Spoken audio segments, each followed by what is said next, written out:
Yeah, now you can start. Okay. So, hello and a very good morning to all the participants. I am really very happy today to join in this webinar, 4-day webinar. I think this is the last day. And I convey my appreciation and thanks to the chief patron of this webinar, Dr. Anupam Mishra ji, Honorable Vice Chancellor of CAU Imphal, and patron Dr. S. Basanta Singh ji, who is Director of Instruction, Professor B.N. Hazarika ji, Dr. P. Raja, and the Organizing Secretary and Post-Director, Dr. T.M. Chanu, and all the team which is involved in organizing this webinar on this very important topic of farmer producer organization. As we know that government is emphasizing a lot on this topic, and it has been recognized that this is the ultimate way through which we can support our farmers, which are mainly small and marginal farmers. And by coordinating them, by making them into simple organizations and companies, we can also increase their bargaining power. So I congratulate the organizers for selecting this very important topic. Now let us start with this presentation of mine. The topic that has been given to me is government support to farmer producer organizations. I am sure for the last 3 days you are listening about all the aspects of FPOs, and you know a lot about what is an FPO, what is a farmer producer organization, what is farmer producer company, and all the related concepts. So I will not go much into that conceptual thing, and straightly I'll go to the topic that has been given to me. Next, please. So as we know that in the context of Indian agriculture, a large majority of farmers are dependent on the monsoon to raise their crops. In some areas of India, there are excess rainfall. In some areas of India, there are less than required rainfall.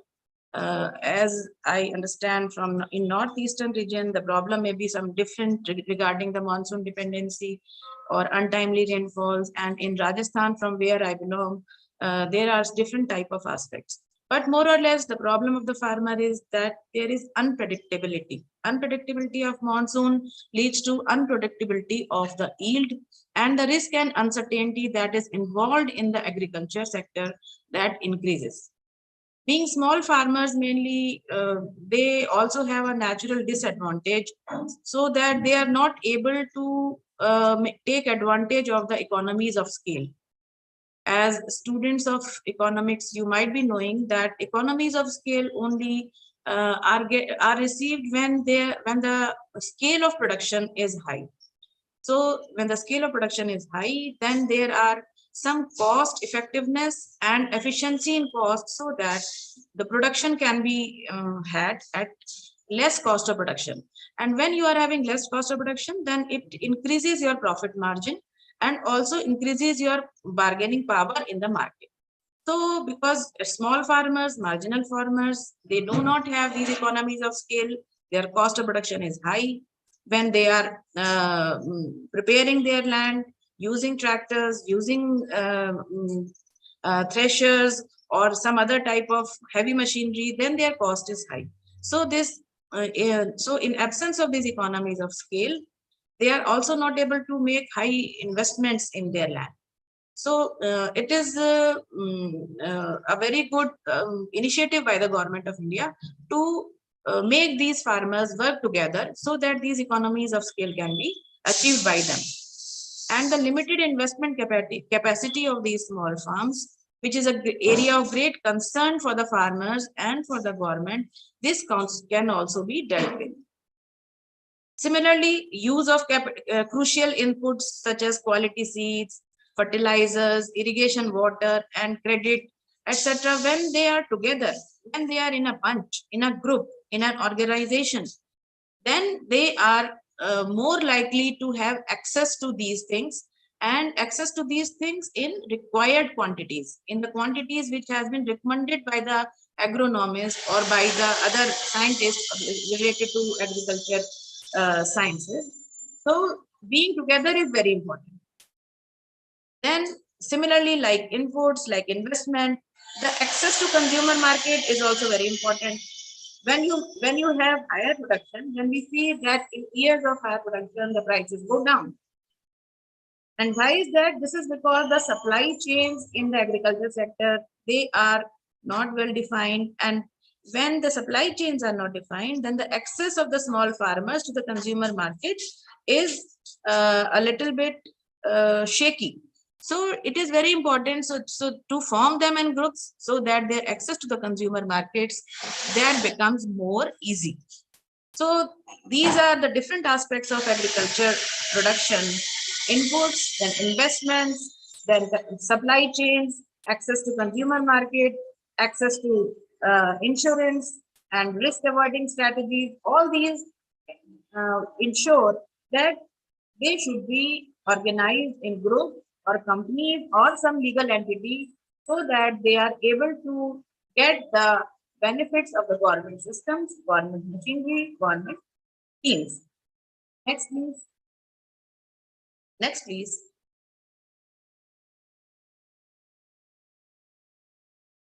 So this is the political sensitivity of agriculture sector and the legal environment in which agriculture is operating just now.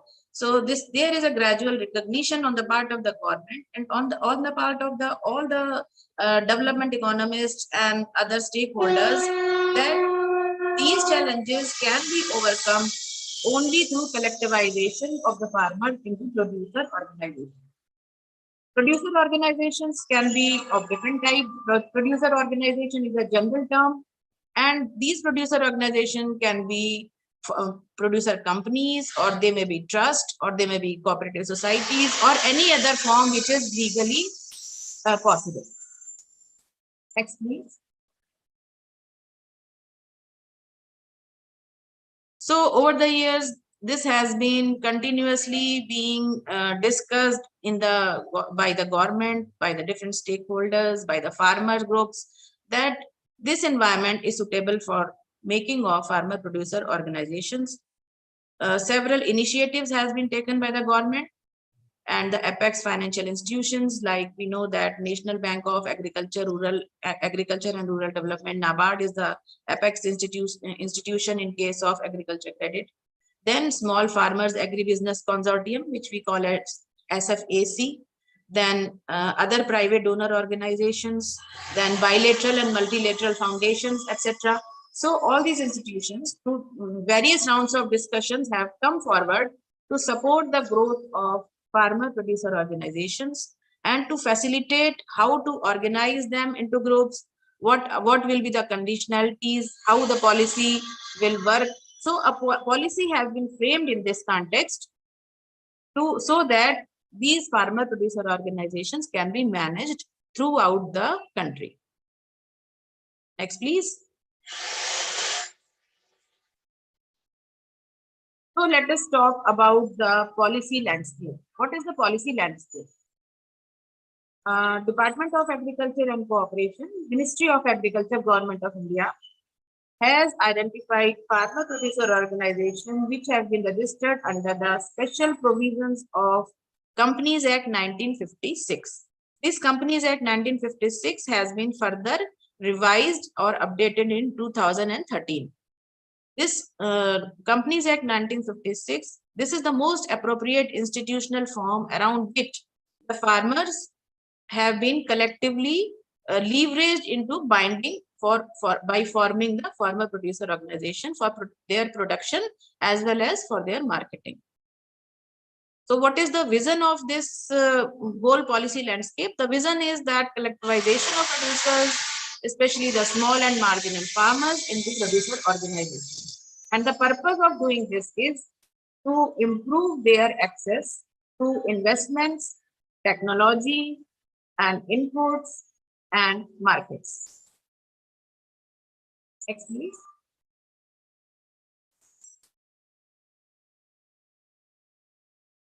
Next, please.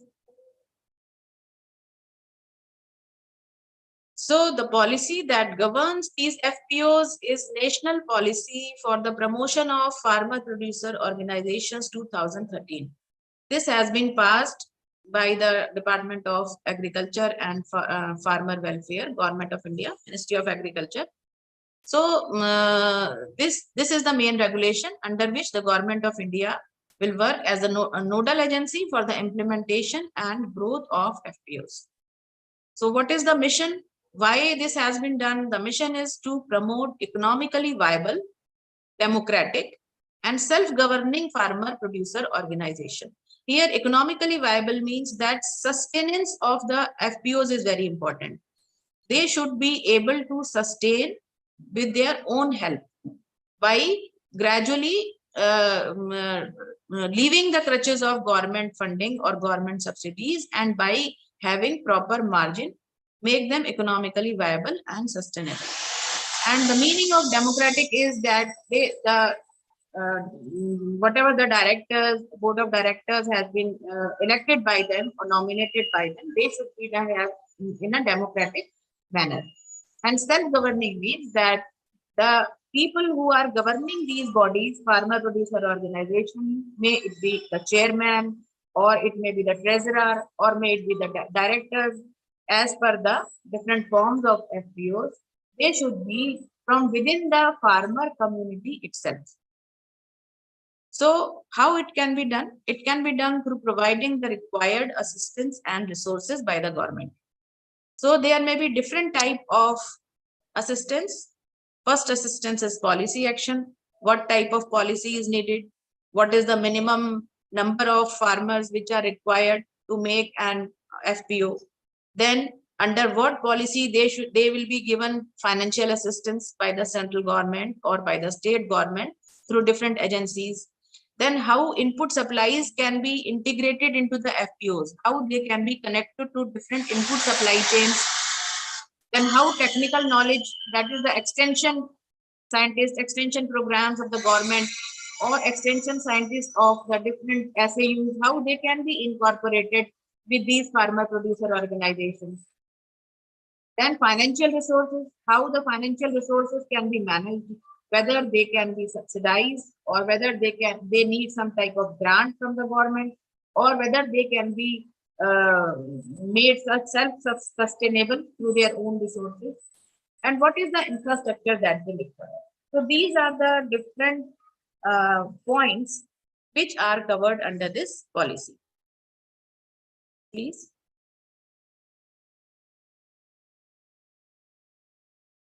Now, who can qualify? Who can qualify to make a farmer producer organization? So the main qualifying criteria for an FPO to attract the benefits under various schemes and programs of central and state government is that it must be registered under and administered by the farmers, and the organizations must be focused activity in the agriculture and allied sectors. So first of all, their area of operation must be in the agriculture sector or in the allied sector. This is for one requirement. And the second requirement is that this should be registered and this should be administered by the farmers itself. The provision of the policy, this also applies equally to FPOs which have already been registered under the Companies Act 1956 and under various central and state cooperative society laws, and those FPOs which will be registered subsequent to the issue of this policy. So before the issue of this policy, whatever the laws were governing the state cooperative society or the Company Act, those FPOs which have already been registered, they also fall in the purview of now this national policy of 2013. Next, please. So the formation and development of FPO is actively encouraged and supported by central government as well as state governments and their agencies. So through different agencies that are involved between the agriculture sector and between farming community and central state government like SFAC, like NABARD, like NFC, NFAM. So through all these different agencies, using the financial resources from centrally sponsored and state funded schemes in the agriculture sector, This support is given by the government to the FPOs. Please. Now let us first talk about the role of central government institutions. What is the role of central government? The Department of Agriculture and Cooperation, Ministry of Agriculture and Farmers Welfare, Government of India.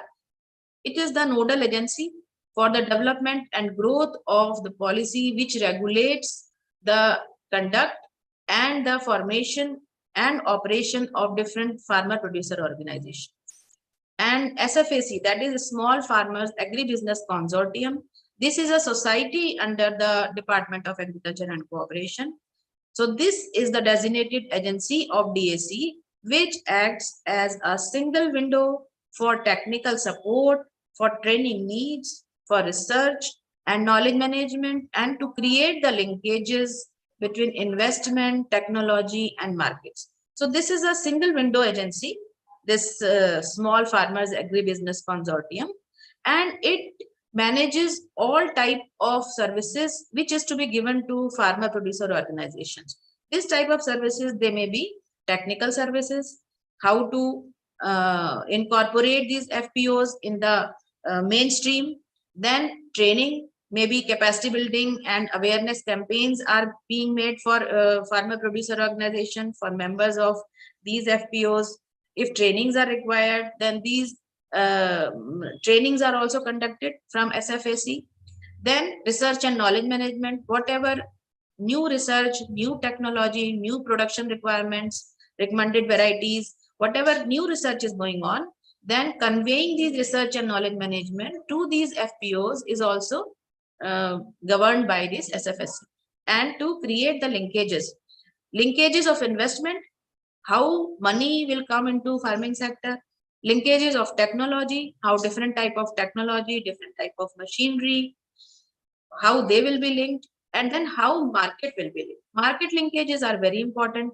There may be forward linkages or they may be backward linkages. Backward linkages are with respect to the input supply chains, or how inputs will be supplied, fertilizers, water, seed, certified seeds, how these linkages will be managed. Then forward linkages to markets for the produce of the farmer, how it will be sold, where are the APMC mandis, whether or regulated markets or some private supply chains, or some supply chains for export commodities. So different type of different types of markets. These linkages are governed by SFAs. Next, please.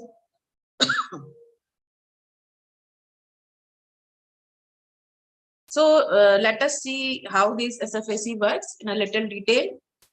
As we know, this has been mandated by the government to support the formation of FPOs.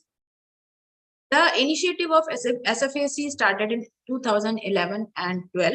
And at that time, this initiative was started under two central government schemes.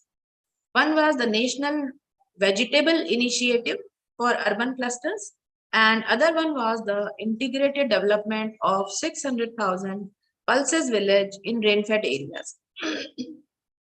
So since then, these two schemes have been expanded in their scope, and they now include special FPO programs, which has been taken up by state governments under RKVY, Rashtriya Krishi Vikas Yojana funds, and national demonstration projects under the National Food Security Mission, or which we call as NFSM. So through these RKVY, NFSM, these two schemes have increased in their scope and in their coverage. And it has also initiated some new other schemes like Equity Grant Credit Guarantee Fund Scheme and Venture Capital Assistance Scheme. So these two schemes are now main schemes of this SFAC. One is Equity Grant Credit Guarantees Fund Scheme, and the other one is Venture Capital Assistance Scheme. Next, please.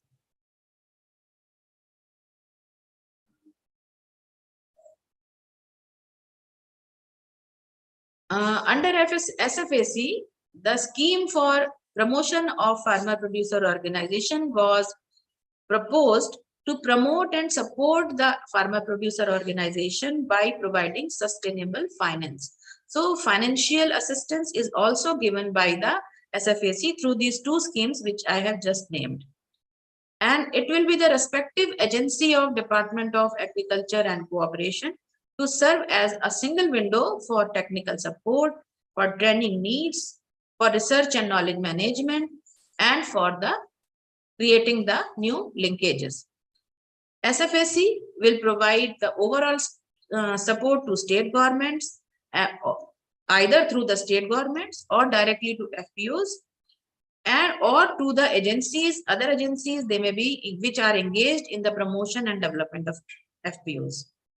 Also, SFAC will create a sustainable relationship between FPOs and input suppliers, technology providers, extension and research agencies, marketing and processing members, both in public and private sector. So there may all the stakeholders of a value chain or a marketing channel, be it in the public sector or in the private sector, they are involved in this relationship of FPO and the ultimate consumer. Next, please.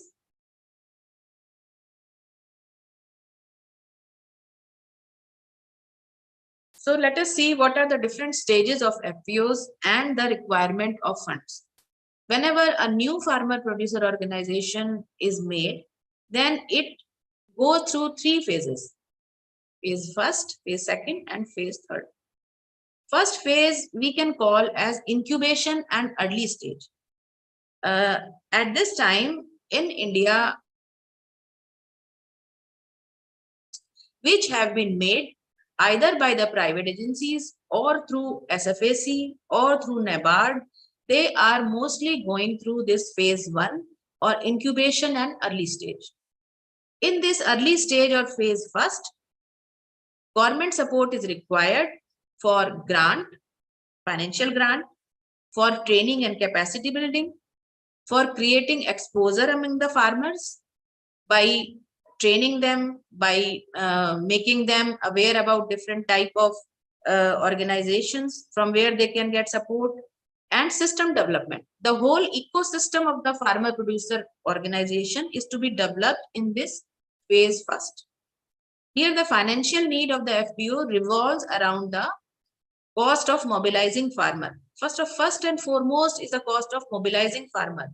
It is very important to mobilize farmer for creating an FPO, to convince them. Then this is for their own benefit. This is very important. This is a huge task, and this involves a lot of cost also. Then registration cost. If you are making an FPO, then registration cost is not very high. But if you are creating a farmer producer company, then registration cost is high. And the farmers themselves, they cannot cater to this need. And so they need some government financial support for the purpose of registration. Then cost of operation. When a new farmer producer organization is started, then their cost of operation is also high, because till then the economies of scale are not working, and still the channels that they have made are new. Then there is cost of management. The chairperson of the FPO or the directors of the FPC, they need some type of some honorarium, and then training cost, then exposure visit, maybe to APMC mandis, maybe to government extension departments, to government agriculture departments, to state agriculture universities, central agriculture universities, extension Krishi Vigyan Kendras or agriculture research stations. So visit to all these places to increase the exposure of the farmer. They all need cost, they all have cost, and for them financial assistance by the government is needed in this phase one. Then after passing through this phase one, the FPO comes to phase second. This phase second is of the stage of emerging and growing stage. I think 8 to 9% of the FPOs that are working in India now, they are in this stage, emerging and growing stage. They are still exploring the different type of activities, different type of channels that are available to them, different type of opportunities. In this phase, equity financing and working capital is required because the FPO is increasing in scale. It is increasing its activities. So this type of equity financing is required for it. Here, the FPOs need working capital to run their business also. As they start working and they are now in a growing stage, they need the working capital to further increase their working. Then the phase third, this is the matured stage. Hardly 1 to 2% of the FPOs in India are in this stage, and few of them are in public sector, government sector, and few of them are in private sector. So in this matured state, the business expansion debt is required because at this stage, the organization, farmer producer organization has matured now, and now it has started working like a agribusiness company or business, and now it wants to expand. So for their expansion, some expansion debt is required. So for this phase third, the financial requirement is that of capital term loans. So the term loans are required to set the processing units or value addition units, grading and sorting yards, storage, go down, cold storage. So all the elements, all the units of a marketing channel, they are required in this phase third. So these are the different stages of FPOs, and there are different type of financial requirement for each of these stages. Next, please.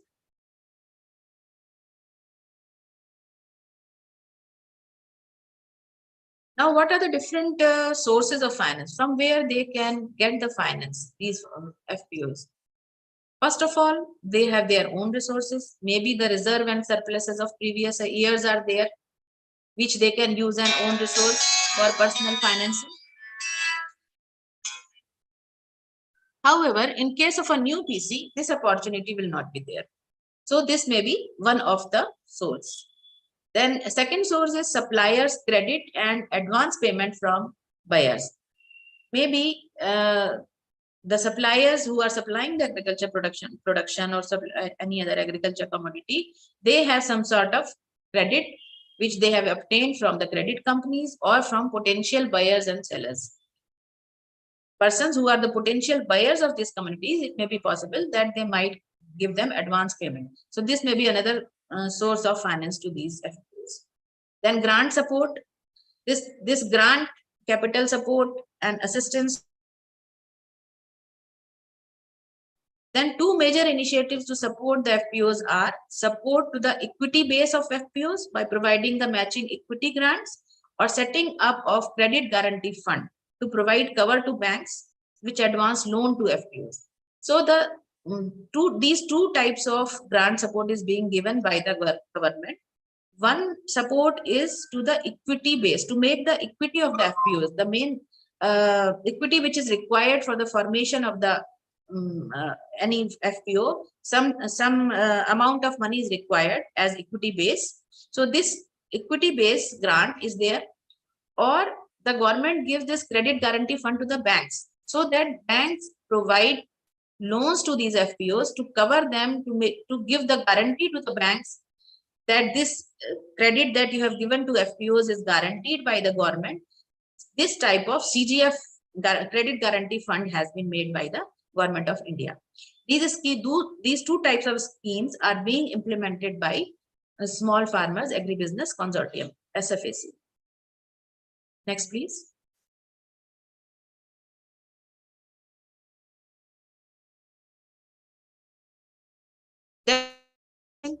This is the most preferred way of financing a new business.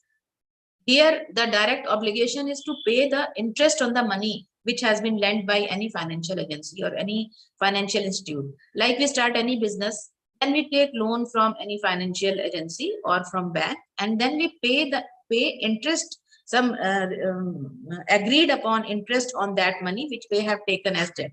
So this is debt financing, which in industrial sector or in business sector also we take. Same type of debt financing can also be taken for farmer producer organization, or we can take equity financing. So because the small farmers have limited investment capacity, so this equity financing can also be taken by the individual farmers to make the FPO's equity, which often cannot sustain the operation of FPOs. So for equity also they can take the debt, or for debt financing also they can take the debt. Next, please.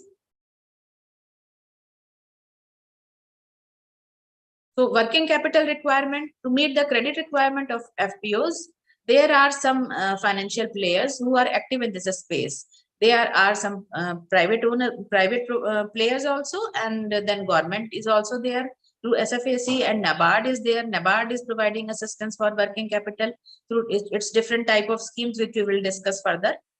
And for the term loan, that is for long-term requirement, the Reserve Bank of India has included the financing to FPOs for rupees 2 crore under this direct agriculture finance under the priority sector lending.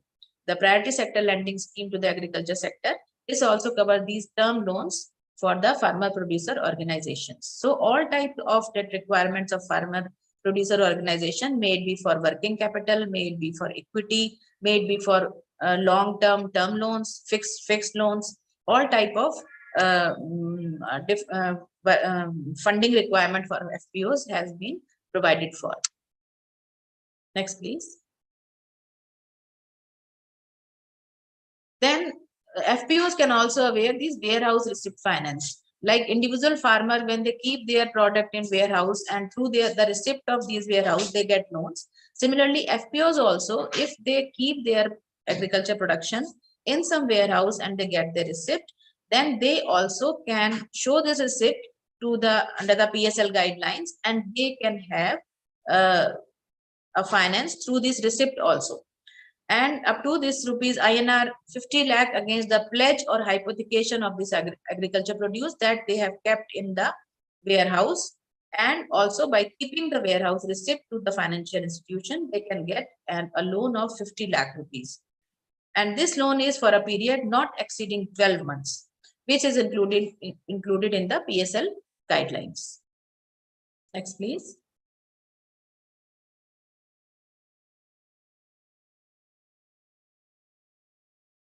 So we can classify the different schemes and policy initiatives into 3 parts. First is through the central ministries. Second is through the banks and financial institutions. And third is through the state governments. Through the central ministries, we can classify into it through RKVY, Rashtriya Krishi Vikas Yojana, through NFSM, National Food Security Mission, through NAM, that is Electronic National Agriculture Marketing, and through Operation Green. So these are the different types of channels through which these central ministries cater to the needs of financial, these farmer producer organization. Then through bank and financial institution, NABARD is there. Almost 50% of the farmer producer organizations are being organized and funded through NABARD. And there is NAB Kisan Yojana. This scheme, this I will discuss in further slides. This is another channel through which the banks and financial institutions are giving their support, financial support to the farmer producer organization. Then different state governments in which these FPOs are being formed, being organized. We have in Odisha, Punjab, Andhra, Karnataka. We have their different state government schemes through which these funding or these support is being provided to farmer producer organization. And in the consortium mode, as I already told you, there is Small Farmers Agribusiness Consortium, which is the nodal agency for all these operations. Next.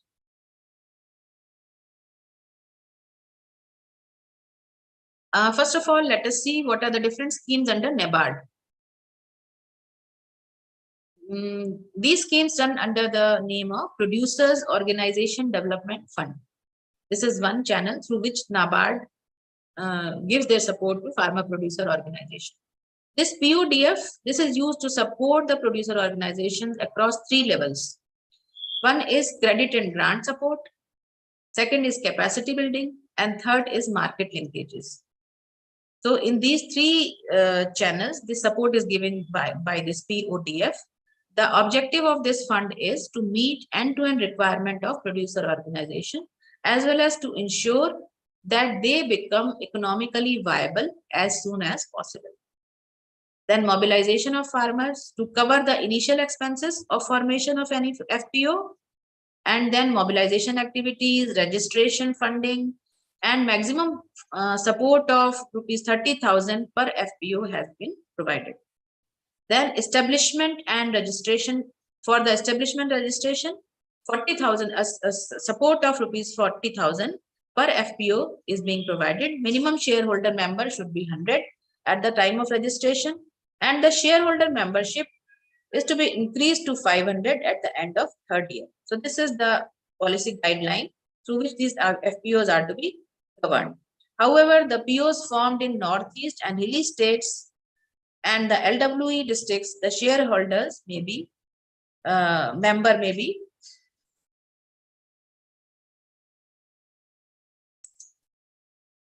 the shareholder membership will be 100 at the time of registration, and it will have to be further increased to 300 at the end of third year and 500 by the end of fifth year. So this is the policy under which this PODF fund is governed. Next. Now NAB Kisan.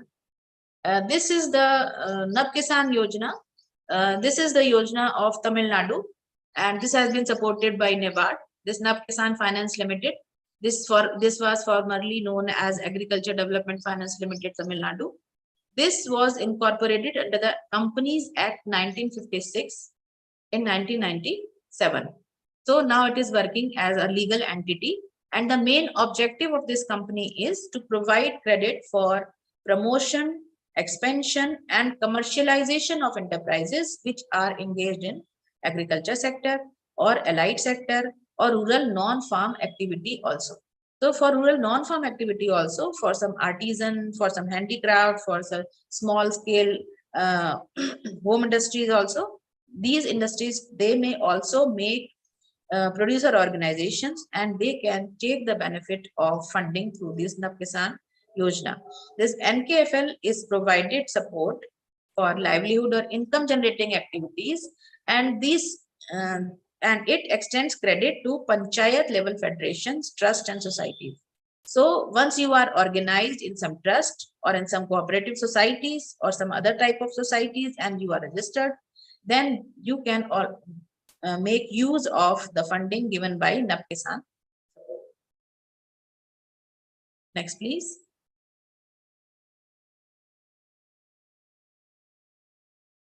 Now, what different type of schemes are come under SFAC or Small Business Agribusiness Consortium? SFAC offers schemes like equity grant and credit guarantee fund scheme. As I already told you, two type of schemes are there.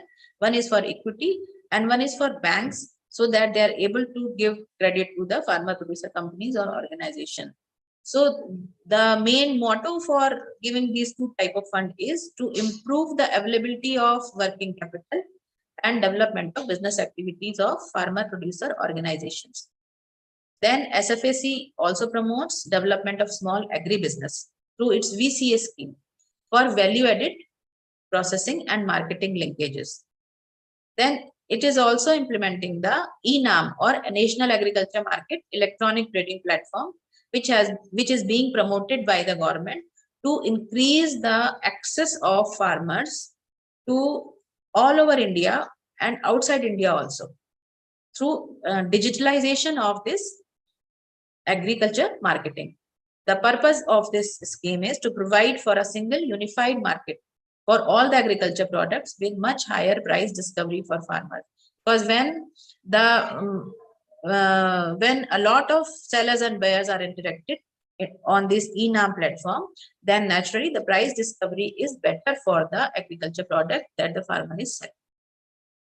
Next.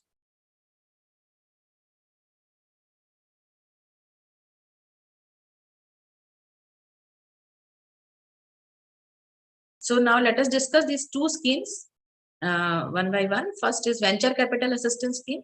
This is implemented by Small Farmer Agribusiness Consortium or SFAC. The main objective of this scheme is to facilitate the setting up of agribusiness venture in close association with all notified financial institutions which has been notified by Reserve Bank of India. So all those financial institutions like cooperative societies, like commercial banks, which has been notified by the Reserve Bank of India, they are in close association of these financial institutions. These agribusiness ventures activities or FPOs are made. Then the quantum of SFAC venture capital assistance will depend on the project cost and will be the lowest of the following. The lowest of these two, either 26% of the promoter equity or rupees 50 lakh. Whatever is the lowest of these two, that much assistance for venture capital will be given by the SFAC. Provided that for projects located in the Northeast region or hilly states like Uttarakhand, Himachal Pradesh or Jammu and Kashmir, and in all cases in any part of the country where the project is promoted by a registered FPO, the quantum of venture capital will be lowest of the following: 40% promoter equity or INR 50 lakh. So for Northeastern region and or for hilly states, you will get higher promoter equity in the form of 40% of the venture capital of the FPO or rupees 50 lakh, whichever is lower. Next. Next is equity grant and credit guarantee fund scheme. Back please. So these are two different schemes. One is for equity grant and another is for credit guarantee. Equity grant scheme, these two schemes are being governed by SFAC. This equity grant scheme, this enables the eligible farmer producer companies to receive a grant which is equivalent in amount to the equity contribution of their shareholder members in the FPC. So if there are 15 members in the FPC and whatever share they are collectively giving in the farmer producer company, the same amount of grant will be given under this equity grant scheme. Thus, it enhances the overall capital base of the FPC. This scheme addresses the nascent and emerging FPCs which have paid up capital not exceeding Indian national rupees 30 lakh as on the date of application.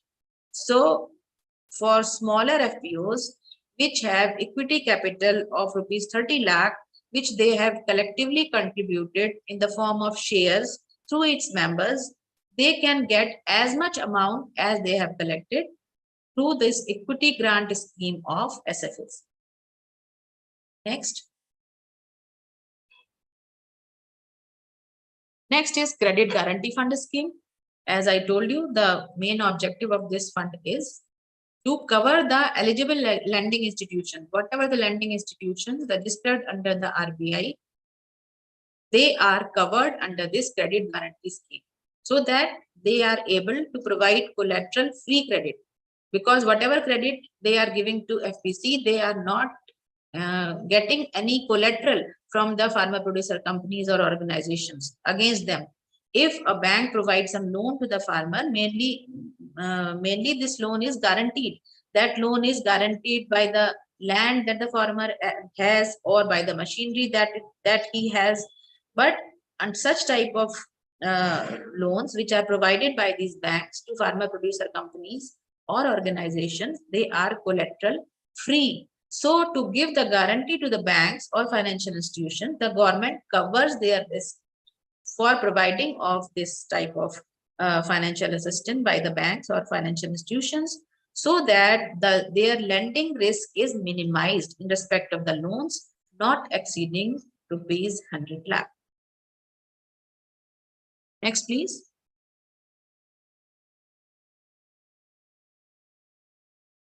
So these were the through SFAC. Now we come to centrally sponsored schemes. Central ministries of Government of India, like Department of Agriculture and Farmer Welfare, Ministry of Food Processing, they have also come up with their respective schemes for the promotion and support of FPOs. As a strategy for implementation of various activities, the National Food Security Mission, it is also focusing on the promotion of FPOs to augment the food production, especially on its designated food crops. So those food crops which have an important role to play in the food security of the population of India, those crops are being provided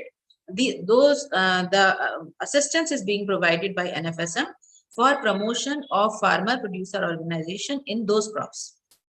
The Union Budget 2019 have announced the formation of 10,000 new FPOs to ensure the economies of scale for farmers over the next 5 years. So this is another initiative which has been taken by the government in 2019, and the whatever the policy options are there under this scheme that I will also discuss. Next, please.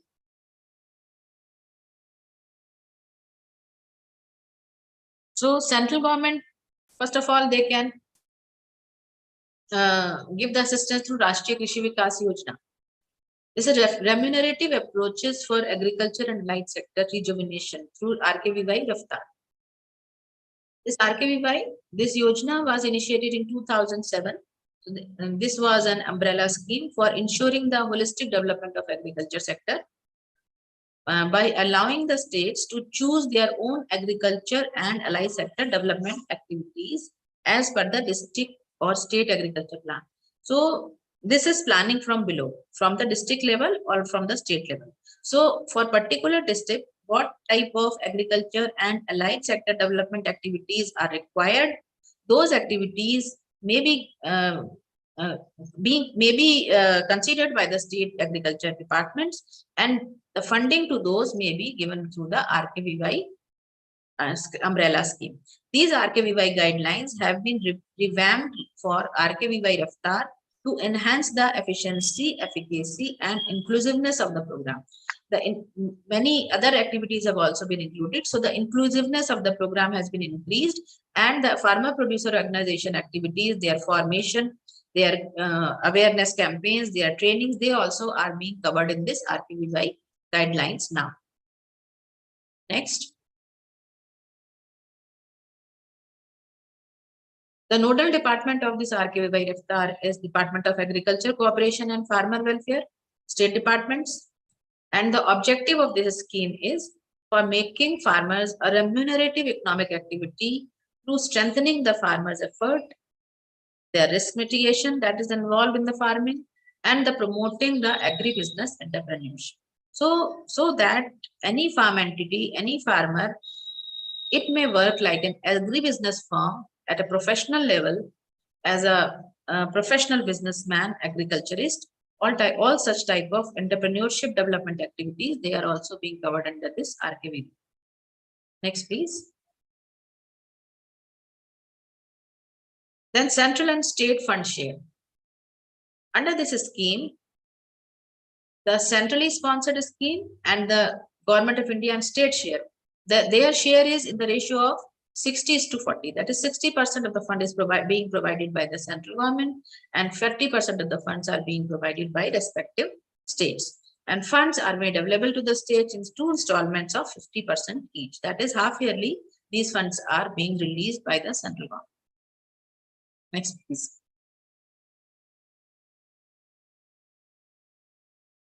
Formation of FPOs has been supported through the scheme Vegetable Initiative for Urban Clusters, which I have already mentioned. That under this scheme also, the scope of this scheme has been increased. This scheme was earlier working under Department of Agriculture and Cooperation, Government of India, and integrated development of 60,000 pulse villages in rain-fed areas. Under these schemes, FPO projects have been taken up by some state governments under general RKVY funds. Funds for formation and strengthening of FPOs and projects under FPOs may be taken up under this RKVY Raftar for the period of 2017-18 to 2019-20. However, no duplication with other schemes should be made. Next, please. Now, these are the different sectors of interventions which can be taken under RKVY Raftar. One is crop husbandry. This also includes horticulture crops, orchards, or agroforestry, then animal husbandry or fishery type of projects, then projects for dairy development, then projects for agriculture research and education, projects related to forestry, agroforestry, wildlife, agro-horticulture, plantation, agriculture marketing, development, warehousing, food storage, then soil and water conservation projects, then agriculture financial institutions related to activities of agriculture, farmer producer organizations, and other agriculture programs related to cooperation, that is cooperative sectors. All these have been included under the purview of this RBI. Next. The next is revamped National Food Security Mission. So this is another channel through which central government is promoting the farmer producer organization. A central sponsored scheme, National Food Security Mission. This was launched in October 2007, and now it is known as revamped NFSM. It includes small and marginal farmers and organizes them into farmer producer organizations. And these organizations are being supported in the area of value chain integration and millet production. So millets, which are an important part of food security mission, which give food security to a large segment of rural population, they are included in this NFSM, these type of crops. And if any food producer farmer producer organization is working for the production of millet, or their value chain, or the processing of millet in such type of areas, the NFSM and revamped NFSM activities can provide the support. The main objective of this scheme is increasing the production of rice, wheat, pulses, coarse cereals, and nutri-cereals through area expansion and productivity enhancement in a sustainable manner in the identified districts of the country. Then restoring the soil fertility, so land development programs, and increasing the productivity programs at individual farm level, and enhancing the farm level economy, that is farm profits, farm margins, to restore the confidence and increase the remuneration for the farmer producer organization. These type of activities are being covered by revamped National Food Security Mission. Next.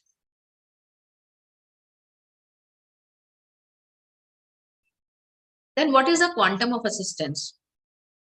The federating FPOs, that is which have formed a federation, the mobilization of farmers into registered producer organizations of around 1,000 members each, with inputs of training and capacity building and training as per model FPO process guideline of Department of Agriculture and Cooperation. They are provided rupees 5 lakhs by NFSM. Then processing facilities, establishment of primary and secondary processing units, value addition units with storage facilities, with warehouse facilities by the farmers or farmer groups or registered FPOs. They are given a financial assistance of rupees 50 lakhs.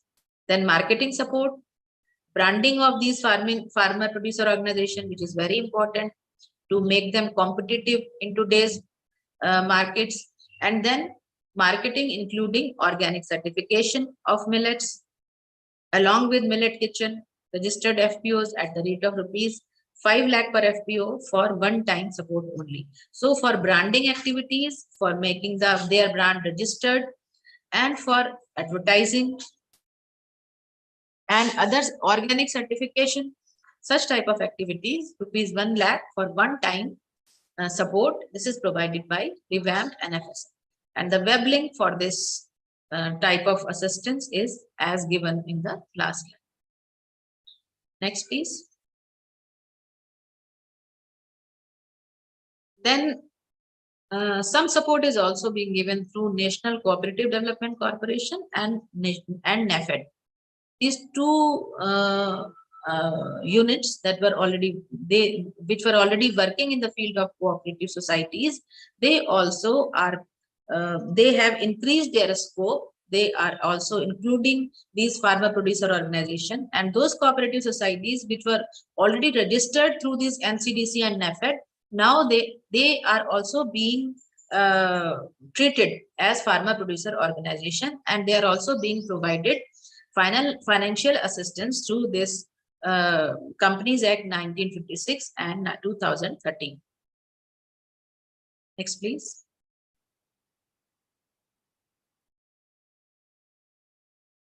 Then Food Corporation of India, which is mainly for the procuring agency. Then Kisan Credit Card Scheme, and Ministry of Corporate Affairs. These are also are having different type of schemes for the sustenance and for promotion of farmer producer organization. This DAC, this works also with Food Corporation of India, and they have include FPOs as procurement agencies under the minimum support price procurement operation for various crops. This type of initiative is still at a very nascent stage. The FPOs are registered through ENAM and they are selling on ENAM platform, but still FPOs as procurement agencies, this is still in the development phase. Then Department of Agriculture and Cooperation, this is also collaborating with Kisan Credit Card Scheme and through the Ministry of Corporate Affairs and other stakeholders to further clarify and strengthen the provision of the law relating to the registration, management and regulation of FPOs with a view to fostering the fast-paced growth of these producer organizations. Next. Now, this was the role of central government. Now, what is the role of state government institutions in supporting the farmer producer organization? By suitable amendments in the APMC Act, through which these regulated mandis are governed, to allow the direct sale of farm produce by FPOs at the farm gate, or through FPO-owned procurement and marketing centers, and for facilitating the contract farming arrangement between FPOs and the bulk buyers, these state governments are working. So they are facilitating the links of this farmer producer organization to APMC mandis, or in selling these through these FPOs to the private players at the farm gate, or making their own procurement and marketing centers and collecting the produce of other farmers and facilitating the contract farming through these FPOs. In all these areas, the facilitation and support is being given by the respective state governments. Haryana state government has done a very good work in this area. In Maharashtra also such type of activities are being promoted, and large number of farmer producer organizations are already registered in Maharashtra and Haryana in these areas by the state government. Then by using FPOs as producer of certified seed, these farmer producer organizations, they may also be working in the field of production of certified seeds or saplings or other type of planting material, and extending the production and marketing subsidies on par with cooperative. So if the FPO is working in the field of production of certified seeds or sampling or any other type of planting material, may it be horticulture, may it be some plantation crop, then subsidies in the case of production and marketing are being provided by the state governments as being provided to the cooperative societies earlier. Next. Then by making the provisions for easy issue of licenses to FPOs to trade in inputs. For trading in inputs, maybe in seed, for fertilizer sale, for farm machinery, for pesticide.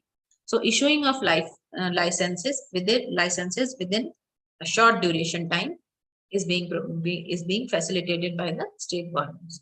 By declaring the FPOs at par with cooperative registered under the relevant state legislation, and self-help groups or federations for all benefit and facilities that are extended to member-owned institutions from time to time. So under the state government cooperative acts, under the respective state government cooperative acts, whatever cooperative societies were registered or self-help groups were registered or federations were registered, now they are considered at par with the farmer producer organization. Then by promulgating the state level policies to support and strengthen the FPOs to make them vibrant, sustainable and self-governing bodies so that they are able to sustain in the long run. Next. Then utilizing, back please. Utilizing the FPOs as implementing agencies for various agriculture development programs. So state government also goes through these channels of RKVY and FSM and extending the benefits of central and state funded programs in agriculture to FPO members on a priority basis, or by associating the FPOs to financial institutions like state cooperative banks, district cooperative banks, primary agriculture cooperative societies, land development bank, for the working capital requirement of these FPOs storage requirement, processing infrastructure, and other such type of investments. Then implementing the state level policies to support and strengthen the FPOs to make them feasible, sustainable, and self-governing. Next, please. What is the eligibility criteria? Any FPO which is already registered under the Companies Act or various central and state cooperative society law is eligible for the FPO scheme. So, which has already been registered under the Companies Act 1956 or Revised Companies Act 2013 or various state and central cooperative society laws which have been passed from time to time by different state governments, then all those societies, they are eligible for FPO scheme.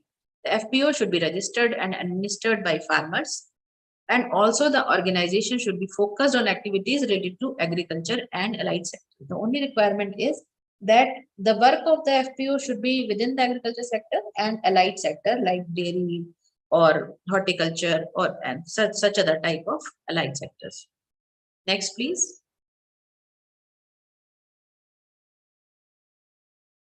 So this is the FPO promotion and development process. This is under the new FPO promotion policy, which has been announced in the Central Budget 2019.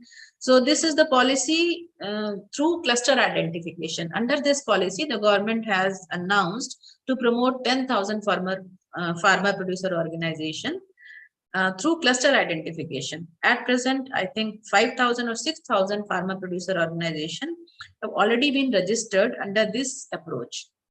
So these are the different steps or process in which, first of all, they are identifying the clusters. This is the scheme under which one district, one product approach is being applied. That is, clusters are being identified for specific crops for specific district, so that in one district, within one district, the main crop, which is the main identified crop of that district, that can be promoted through farmer development organization, and FPO can be organized for that particular crop. So for each one district, one crop program, and for cluster identification, this type of activity through this new policy is being promoted by the central government and state government. So for them, first of all, a diagnostic study is made to diagnose, to identify which crop is important, which crop is having higher productivity, which crop is needed for the promotion of food security, or which is more remunerative crop of that district, which needs promotion, or some marketing institution is required to be developed for the marketing of that crop. That such type of diagnostic studies are being conducted at present by different stakeholders like government departments. NGOs are also doing such type of studies in different states, and state agriculture universities, central agriculture universities, they are also doing such type of studies to identify the clusters of specific crops, and then to organize these farmer producer organization for that particular crop. Then after diagnosing the specific crop, a feasibility analysis is done. What is the feasibility? Whether these farmer producer organization can be formed and run in that cluster, in that district. For such type of feasibility analysis, different financial ratios are calculated. What is the problem? SWOT analysis is done. What is the strength of that crop? What is the strength of that area? Whether the infrastructure is available or not? Whether the marketing infrastructure is there? What is the distance from marketing nearest? If there is a crop which is export oriented crop, then what is the distance from that district to the nearest SEZ or special economic zone? So such type of feasibility analysis is being done by the government and other NGOs and the stakeholders. Then baseline assessment is done. What is the present situation? What is the level of income of the farmers in the present form? Then business planning is done. This is the ground level situation at present. This is the baseline assessment, and what we want to achieve within 3 years or within 5 years. What is our vision for the next 5 years or 3 years, how we are going to promote this cluster for this crop, how we will develop the different channels, backward linkages and forward linkages. So first such type of planning is done. Then the mobilization of farmers is done. After such type of planning is done, the feasibility analysis have been done. Then the farmers of that area are mobilized into farmer producer organization. For this scheme, for cluster approach, a minimum of 500 farmers are required, out of which 50% of the farmers should be small and marginal farmers to be made a cluster. After the farmers have been mobilized, they are organized, they are formalized, they are formed into groups, and then out of them, different directors, different activities, different responsibilities are given by formalizing the group in the form of an FPO or FPC. Once the group is formed, then resource mobilization is required.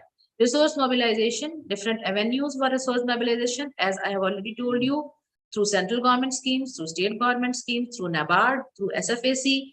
So an analysis is done that which is the feasible way of receiving the resources, the financial resources, the investments for this cluster.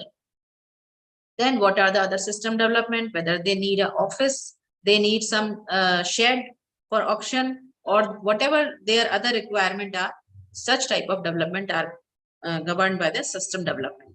Then business operation, their working capital requirement, what will be the working capital requirement, what type of transport they will need, what type of storage facility, warehouses, grading and sorting shed, or whatever they are requiring.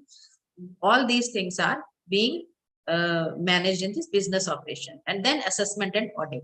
In the last one financial year, what is the profit, what is the loss, what is this, that assessment is made at the end of the financial year, and an audit is done, so that this whole cluster, which has made a specific farmer producer organization, this works formally like a legal entity. Next, please.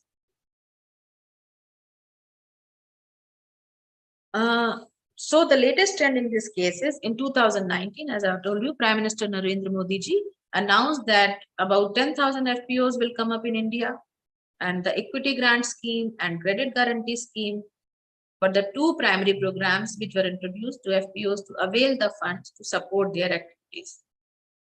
Under the equity grant scheme, SFAC, promoted by the Ministry of Agriculture and Farmers Welfare, has been offering equity grant up to a maximum of rupees 15 lakh in two tranches within a period of 3 years since 2014.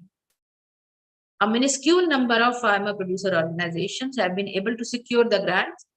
Over the past 7 years, only 735 organizations have been given grant as of September 2021. So, although the government is trying to promote, trying to give support to these different through their different channels, through their different schemes, but in reality, only a minuscule number, hardly 5% of the total producer companies, they had this support. Only 735 organizations till September 2021, they have got the support through these two equity guarantee and credit guarantee schemes currently registered in the country. Next, please. Maharashtra has the highest number of cases sanctioned, 144, followed by Tamil Nadu at 104 and Uttar Pradesh at 96. West Bengal has the highest coverage of these FPOs, followed closely by Karnataka and then Tamil Nadu, according to the report. Then in the credit guarantee scheme, which provides a risk cover to banks that advance collateral-free loans to farmer producer companies up to rupees 1 crore, only about 1% of registered producer company have been able to avail the benefits. So as we can see that still there is a long gap between the reality and the initiatives being taken by the government. Still the benefit that the government has announced, they were not as good distributed to the FPOs. Maybe for the last 2 years, the country is suffering through COVID. Maybe that may be the reason, because due to COVID, the fund has been siphoned to some other development activities.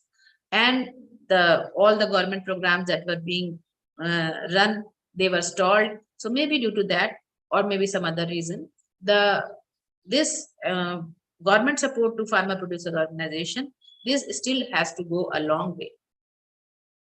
Next, please. So the conclusion is that while the government efforts are extensive, there are gaps that need to be addressed. So that is all. Thank you very much.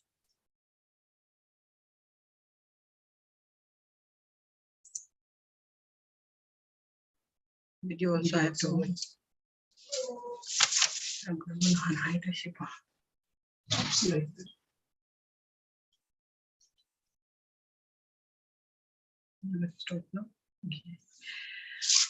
Thank you, Madam, first for accepting our request to be the resource person and giving your valuable time with us and sharing clearly about the schemes providing by the government in relation to FPO.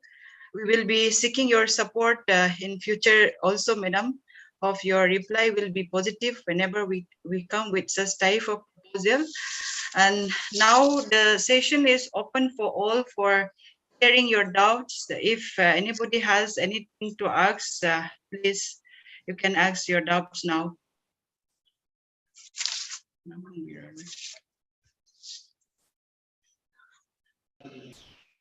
I have unmuted all 8, please.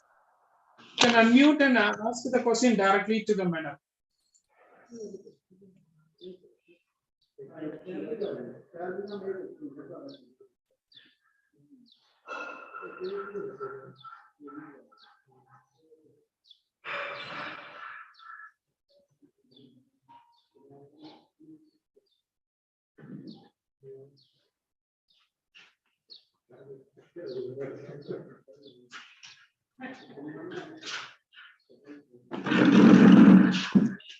Hello, नमस्कार madam. Madam आपकी आवाज नहीं आ रही। Yes please madam. हाँ, अब आ रही है? जी sir.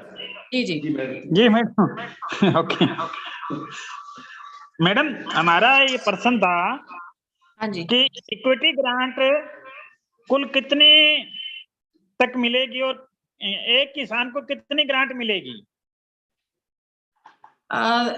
इसमें जो है 15 लाख रुपए तक का इन्होंने प्रोविजन किया है इक्विटी ग्रांट के अंदर, और उसकी कुछ कंडीशंस हैं, क्योंकि वो जो पॉलिसी गाइडलाइन है उसकी जो कंडीशंस है वो काफी बड़ी हैं, और उसमें आपको कम से कम जो क्लस्टर अप्रोच है उसमें कम से कम 300 लोग अगर आप एक साथ मिलके बनाते हैं कोई एफपीओ, जिसमें से कि 50% जो है स्मॉल एंड मार्जिनल फार्मर्स हो, तब आपको 15 लाख रुपए तक का इक्विटी ग्रांट देते हैं। नहीं, अभी हमने अप्लाई किया है इक्विटी ग्रांट के लिए, तो उन्होंने कहा कि एक किस्त 1000 रुपए की पर किसान के हिसाब से मिलेगी। हम 319 किसान जुड़े हुए हैं सब मैडम। अच्छा, कितनी बताई उन्होंने? 1000 रुपए पर किसान के हिसाब से। नहीं, इसमें जो प्रोविजन है वो ये है कि 15 लाख रुपए मैक्सिमम आपको मिल सकती है। तो पर फार्म के, पर किसान के हिसाब से अगर उन्होंने 1000 रुपए कहा है तो 300 किसान का आपका कितना हो गया ये? 3,19,000। हाँ, तो मैक्सिमम 15 लाख उन्होंने बताया है। उसमें आपका अपना भी कंट्रीब्यूशन होना जरूरी है, जो आपके जो 300 फार्मर्स हैं उनका।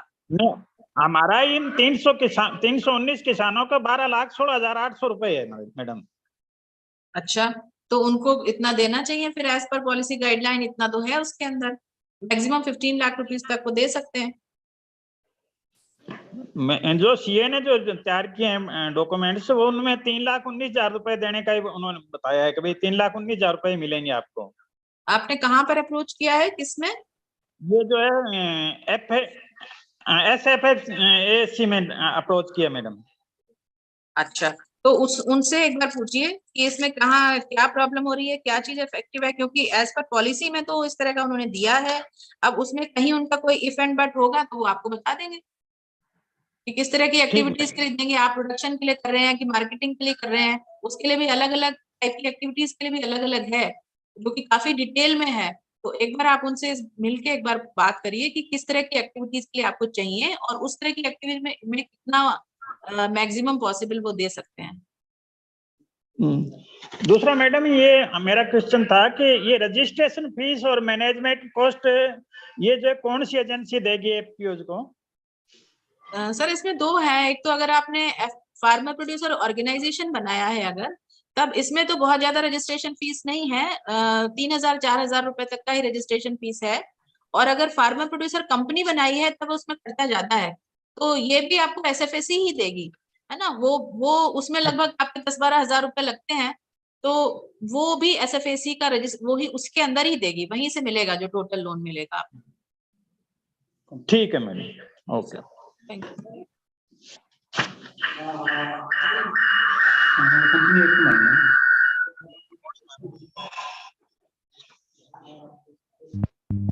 Hello. Hello. Okay. Yes, ma'am. Very good afternoon to everyone. First of all, ma'am, thank you so much for your very informative and enlightening session. Like we got to learn so many from it. So I have few questions regarding, like, ma'am, can a person become a member of an PO, more than one producer organization?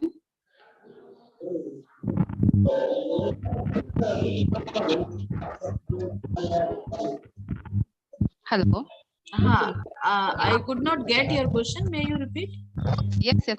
My question is, can a person become a member of an PO, more than one PO? Can he become a member of an organization, right? More than one organization? Modern. By modern, what do you mean? You can ask your question in the chat box also. You can write your question in the chat box.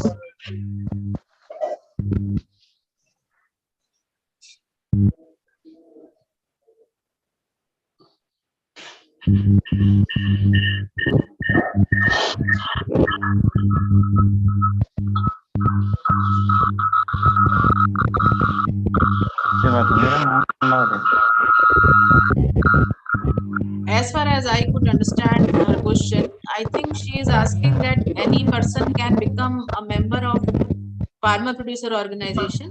Then for being a member of farmer producer organization, it is required, it is essential that you must be involved in farming activity or some other activity related to farming sector. And if you are not a farmer, then the farmer producer organization can hire you. If you are a CA, suppose you are a chartered accountant, or you are working in the field of accounts, then then the organization can hire your services.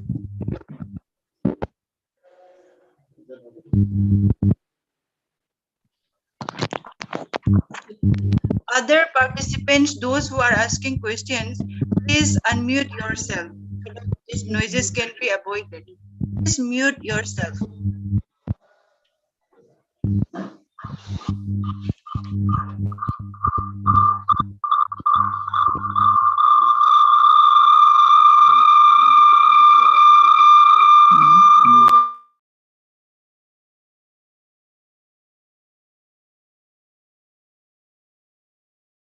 Yeah, madam, please now answer it, madam.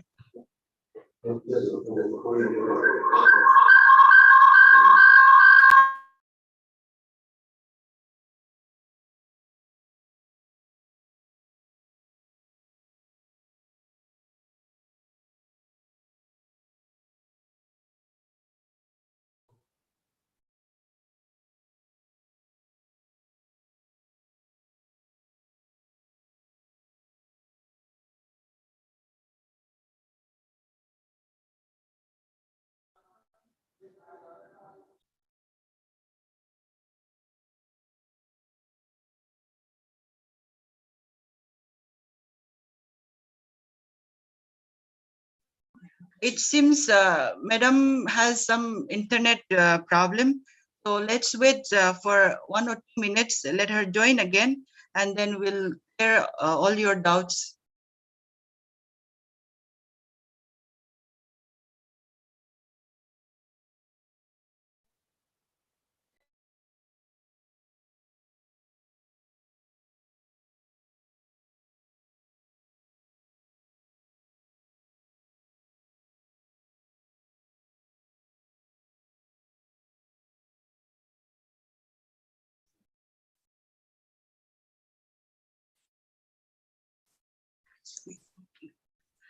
So any other participants, if you have queries, now Madam has already joined, you please can continue.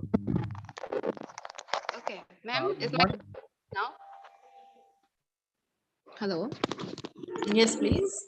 Okay. So, ma'am, my question was, okay, to be a member of an organization, we have all those criteria. My question is, can a person, a farmer who have already a member in one organization, can he become a member in another organization again? Can No, he?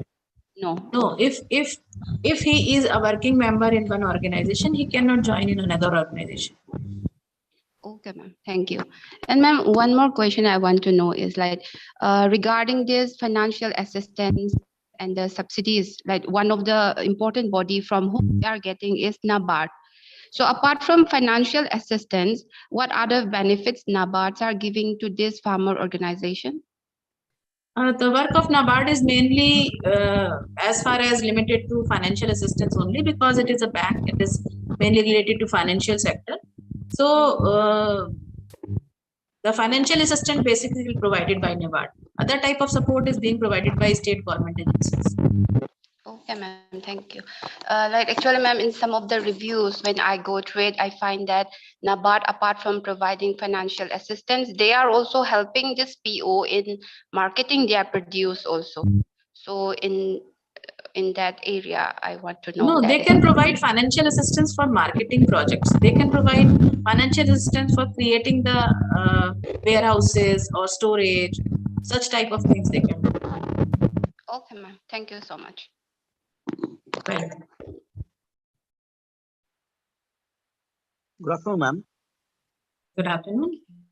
Yeah, I have first of all, thank you for your informative lecture. I have done my like a thesis, master's thesis in FPOs in West Bengal. So I have found some of the difficulties which are being faced by the FPOs in West Bengal, like mainly the marketing portion. So I have two questions. Like they are facing a very much issue in approaching the SFSC regarding their functioning and like how to function and how they can establish the market linkages and how they can get the grants. So like when I visited there, they asked me that how we can approach the SFSCs in a better way. So my question is that how we can do this, like how the FPOs can approach the SFSC and how they can help the FPOs. Actually, this is here the role of NGOs come, or they can also hire the services of some educated person as their board of director. So he can also work through different office formalities, or they can relate to some NGOs, because in Rajasthan also many NGOs are working in the field of promoting of farmer producer organization, and they are doing very good work because they have already linkages with government agencies like SFAC, and also with the farmer. They are working at the ground level, so they also have linkages there. So they can understand the different things that negative things that the farmers are facing. And first of all, the major work is that of mobilizing the farmer. It is very difficult to convince the farmer. First of all, because most of the farmers are not as educated or literate in India, so that they are afraid of joining something, so they might lose their produce, or they might lose their profit. So here also the work of NGOs comes very handy. Or if some NGO is not present, then some educated professional they can hire as their board of directors, and he can manage the work of SFAC on behalf of farmer producer organization. That will be a better idea. Okay, ma'am. Ma'am, the thing is, like with the problem with SFSC is that the mobilization of farmers has been done. They have already formed the FPOs, but the problem is that the monitoring and the evaluation part, the SFSCs are not the SFSC is not getting connected with the FPOs to like monitor their projects afterwards, or like evaluate their projects, how they are going and what are the problems, what are the difficulties they are facing. So this is an issue which I found with the FPOs in West Bengal. And Yes. one thing, mainly the FPOs in West Bengal, almost 80% of the FPOs are converted from NGOs. Like they were working as NGOs previously, and now they have started working as FPOs. So they kind of have a relationship in the beforehand, but after they formed an FPO, what happened is that the monitoring part has been totally a failure in case of the SFSC, from the SFSC part. Yes, you are right. There are imperfections. This is the imperfection of the system. And because this is only a nascent stage, this is a new initiative. So maybe with time, things may improve, let us hope. But yes, there are imperfections and there are problems due to which this scheme is not being as efficient and as fast as the government would like. Because there is problem in connecting the SFAC or any other agency on part of the farmers and for their monitoring, maybe for their financial assistance. That's why the only we are very far away from the achieving the target that the government has decided. And not only in West Bengal, this is the problem in all the states.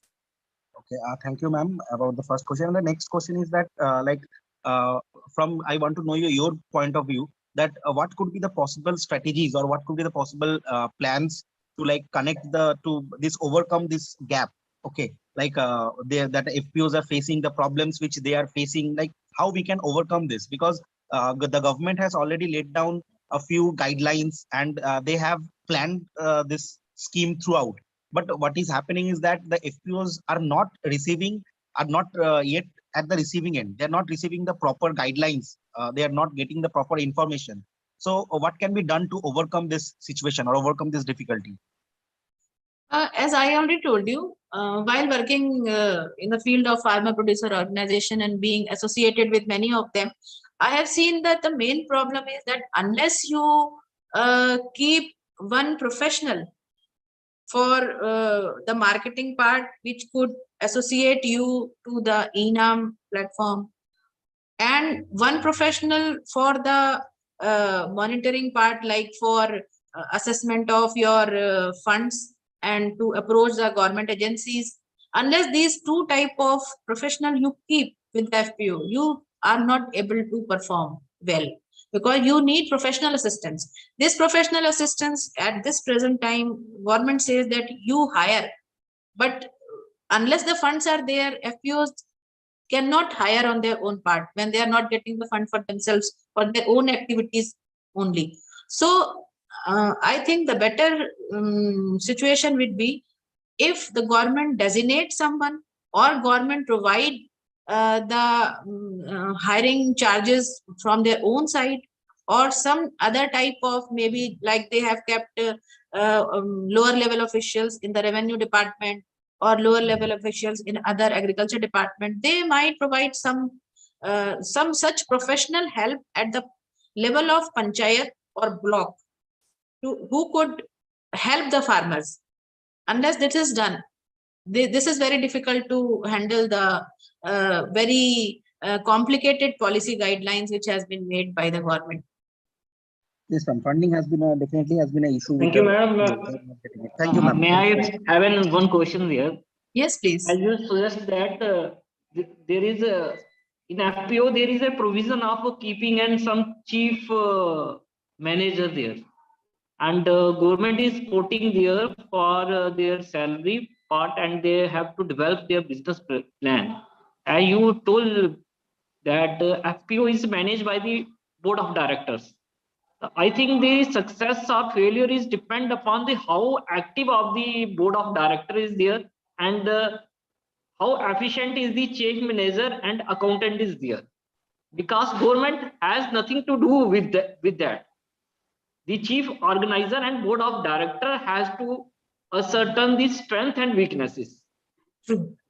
If the board of directors think that they have to extend their business plan, they can have facilities.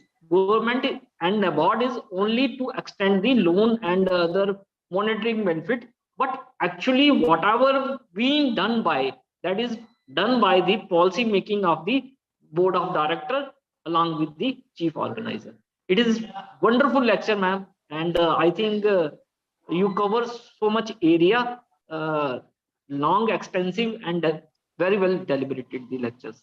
Thank you, ma'am, for Thank enlightening you. us. Thank you so much.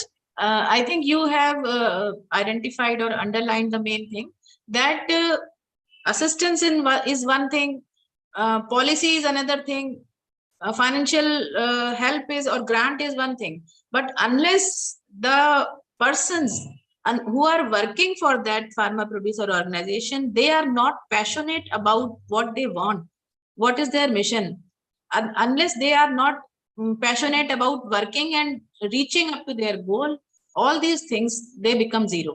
So you are right in saying that the board of directors, for which government has already said that okay, rupees 25,000 per month you can pay to them. So but still the work that they have to do, only they have to do, and other farmers who are the members, they have to pressurize those board of directors to do such work, because their fate is also attached with the work that the board of directors is doing. So this is very important, whom you nominate, whom you select as a board of director, what they are doing, their continuously regular meetings, whether they are not being organized or not. And for them, I think exposure is very important. Unless the farmers have exposure, they say that yes, this is our organization, why are you not working, we have made you board of, and say yes, this is our mission, we will work for it, unless this is done, because nothing is easy. In other sectors also, if we leave FPOs, we go for other sectors other than agriculture sectors, we go for in industrial sector, in business sector, everybody has to run, everybody has to work, then only they get. So I think you have what you have said is the gist of the function thing, is that yes, board of directors work is very important, and the pressure from the farmers for them to work, that is also equally important. Thank you so much. Right, ma'am, right. Ma'am, one question is there in chat box from Becky Y. He has written with feedback. Nice presentation, ma'am, with one questions. That is, what according to you is the most emergent constraint in establishing market linkage? And another question is, how as a faculty can we strengthen the linkage with the FPO? First question is, what Yes. according to you is the most emergent constraint in establishing market linkage? And second is, how as a faculty can we strengthen the linkage with the FPO? The linkage can be strengthened through the KVKs that already exist. This system already exists in the universities, the system of Krishi Vigyan Kendras, and they are the main extension departments of the government of the universities, through which these linkages can be strengthened. If they create awareness campaigns, if they mobilize the farmers, they provide them the modern techniques of doing the business, then entrepreneurship development, such type of courses are being promoted by the government also. Then this is the main way through which these linkages to farmers can be developed. And what was the other question?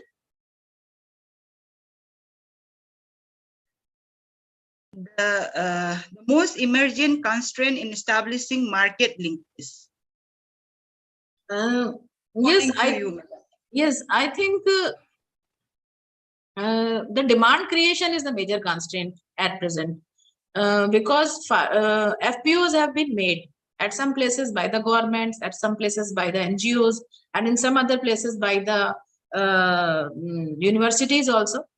Some private industries, they have also organized their farmers into FPOs, so they have been made. But main thing is demand creation. Demand creation, which we also say as market linkages. Unless there is market for something that you are making, otherwise all your efforts are zero.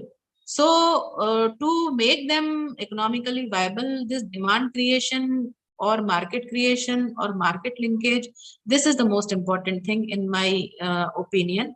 And I think making use of this ENAM platform, this is very important for FPOs. because as a single farmer, it is difficult because your produce is less. But as an FPO, if you have a huge bulk of product and you try to market it, because when you market through Enam platform, then a whole area of the whole country or the whole outer than country also, then you can appeal to that buyers also. So the demand creation increases by many folds. So unless there is demand for your product, whatever you do, whatever organization you make, company you make, whatever you produce very good thing. But there is no demand, no market, then you will not get any margin or you will not be able to survive. Thank you, ma'am. So is there any other participants who wants to ask question? Yes, ma'am. I will. If no one I is, would like to clarify this one. Hello. Good afternoon. Yes. Ma'am.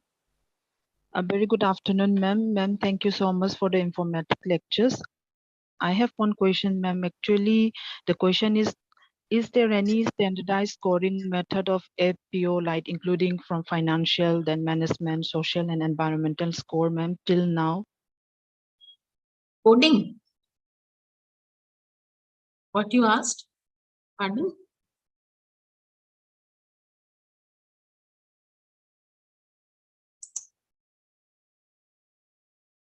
Can you repeat your question? Sure, ma'am. Ma'am, my question is like, is there any standardized scoring method of FPO related to financial, management, social, and environmental?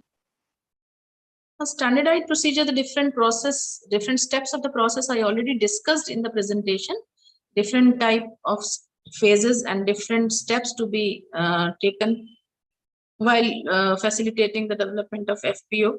Otherwise, these are some formal steps. There is no standard procedure because different type of lending agencies, different type of state government, central government, SFAC, NABARD, they have different policy framework under which you have to approach them. So there is no standard procedure as such. Ma'am, if we standardize the procedures for everyone equally, means there will be some constraints over regarding to all the policy makers. Yes, that's right. And it is difficult to standardize because in India, all different states have different type of topography, different agriculture conditions, different type of problems. At some places, the problem is that of market, and some places the problem may be that of low productivity. So we cannot standardize the procedure. Okay, ma'am. And it also depends that in interior in interior areas, maybe the only a few agencies may reach the access of the farmer. Sure. Thank you so much, ma'am. Welcome. I hope ma'am has already cleared all your doubts. So now, before I request Victoria ma'am to finally propose vote of thanks, I just would like to say a few things. That is, in this webinar, we have covered the important aspects in the sense that in the Dr. Joginder Singh sir, in his lecture, he explained fundamentals or basic requirement for establishing FPO. And in the lecture given by Dr. Roy Berman, he explained about strategies to mobilize the farmers. And in the lecture given by Dr. Manish Kadwat, sir has explained about FPO case studies and shared his own experience he had when he was at Arunachal Pradesh. And today, last day, Dr. Latika ma'am explained clearly about the schemes that is providing for those providing by the government for those who are planning or who are working on this field. In addition to this, I want to mention one thing that conducting webinar only for 4 days to online on this vast topic would not be able to completely satisfy you all. So this is just for enhancing your existing knowledge as well as giving awareness to those who do not know that such type of organizations also exist, and letting you know that through such organization we can solve our marketing problems to some extent. So I assume that this must objective we could achieve through this webinar. This, I extend my sincere acknowledgement to ICR for taking such project, this NAHEF, National Agricultural Higher Education Project, with financial assistance of the World Bank to strengthen the national agricultural extension education system in the country by providing opportunities to conduct such type of program to different institutes, in which IDP, NAHEF, Pasigat, and the CIU is also one. So with all this, I want to thank all my team members for assisting me to conduct this webinar. And now I would like to request Dr. C.H. Victoria, ma'am, to finally propose board of things. Thank you, madam. Please.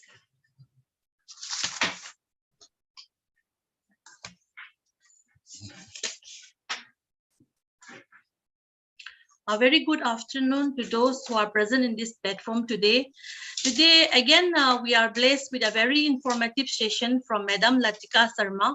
Madam, your session was very informative, and I hope that all the participants are very much satisfied, as I can see that every participants were very interactive and they are very keen to learning. So as we come to the end of this 4 days webinar on role of farmers producers organization in linking farmers to market, I, on behalf of the organizing team, extend my heartiest gratitude our Honorable Vice Chancellor, Sri Anupam Mishra Sir, DI of Director of Instruction for Central Agriculture University, Sir Basanta, and Dean of the College, Professor B.N. Hazarika. And especially I would like to give my thanks to Dr. P. Raja, Co-Chairman of IDP NAHEF, for always being the pillar behind all the webinars and the training programs we have been arranging since day one. And we all had, as Madam the Organizing Secretary has mentioned, that we had a very informative and enlightening session from all the different speakers since the day one. I also extend my heartiest thanks to all the wonderful speakers we had. And again, I congratulate to all the participants across the countries. Thank you for joining in such a training program. And I hope that everybody has got a very fruitful learning. So as we have learned from all the speakers that FPOs will help to eliminate the chain of intermediaries in the agricultural marketing. And FPO is the ultimate way we can help farmers for achievements like double farming income. I hope that we as agriculturists will contribute and encourage our target farmers to form such groups like FPOs. And I hope that every participant had a very fruitful learning session in this 4 days program. I wish you all the best in life and hoping to meet in the other platforms in the future. Now I thank you all, and I give this platform, I hand over the platform to our organizing secretary, Dr. M. Janu.